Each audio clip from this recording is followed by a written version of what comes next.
Hi అందరికీ welcome to Krishna info Telugu. ఈ రోజు మన వీడియోలో వసంత పంచమి ఎందుకు జరుపుకుంటారో, వసంత పంచమి అంటే ఏమిటో, సరస్వతీదేవి ఎలా జన్మించిందో తెలుసుకుందాం. ముందుగా వసంత పంచమి ఎందుకు జరుపుకుంటారో చూద్దాం. వసంత పంచమి జరుపుకోవడానికి ముఖ్య కారణం ఈ రోజు సరస్వతీదేవి జన్మించడం. సరస్వతీదేవి జననం ఎలా జరిగిందంటే, దేవతలందరూ బ్రహ్మదేవుని దగ్గరికి వెళ్లి సృష్టి అంతా మాయమయంగా ఉంది, సృష్టికి జ్ఞానాన్ని వెలుగునిచ్చే దేవతను సృష్టించండి అని ప్రార్థించారు. అప్పుడు బ్రహ్మదేవుడు సరస్వతీదేవిని సృష్టించాడు. సరస్వతీదేవి 4 చేతులతో, ఒక చేతిలో వీణ, ఒక చేతిలో గ్రంథం, ఒక చేతిలో జపమాల, అభయహస్తంతో సృష్టికి విద్యను ప్రసాదించింది అని చెబుతారు. వసంత పంచమిని మాఘ శుద్ధ పంచమి రోజు జరుపుకుంటారు. వసంత పంచమిని శ్రీ పంచమి అని కూడా అంటారు. ఈ రోజు అందరూ సరస్వతీదేవిని పూజిస్తారు. ముఖ్యంగా పిల్లలు తమ పుస్తకాలను సరస్వతీదేవి దగ్గర నుంచి చదువును ప్రసాదించమని ప్రార్థిస్తారు. వసంత పంచమి రోజు వసంత ఋతువు కూడా ప్రారంభమవుతుంది.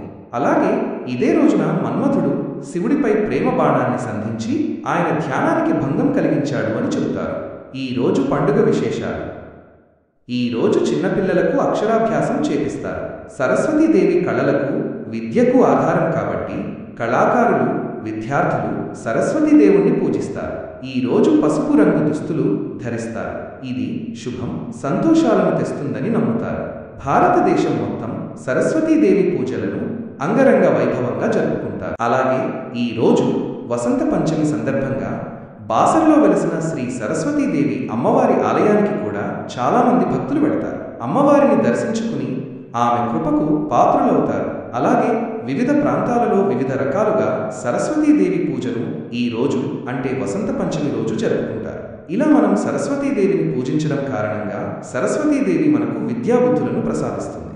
చూశారు కదా, ఇది ఇవాల్టి వీడియో. మళ్ళీ వచ్చే వీడియోలో మళ్ళీ కలుసుకుందాం. అంతవరకు స్టే ట్యూన్. ఈ వీడియోను మరింత మంది తెలుసుకోవడానికి మీకు తెలిసిన వారికి కూడా షేర్ చేయండి.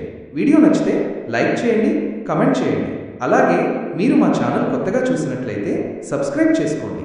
అలాగే మన ఛానల్లో దేవుళ్లకు సంబంధించిన చాలా భజన పాటలు ఉన్నవి, వాటిని కూడా చూడండి.